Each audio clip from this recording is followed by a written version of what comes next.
অনেক রাতে আমার বাড়ির পাশ দিয়ে একটা ট্রেন যায়।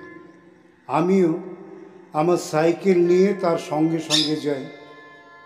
তারপর যখন বুঝতে পারি এবার ও এগিয়ে যাবে, তখন সাইকেলটা থামিয়ে বলি, যা শালা, তোকে ওয়াক ওভার দিলাম। এইটা বলে আমার খুব শান্তি হয়। ওর সঙ্গে পাল্লা দিয়ে এতটা সাইকেল চালিয়ে খুব ক্লান্তিও হয়।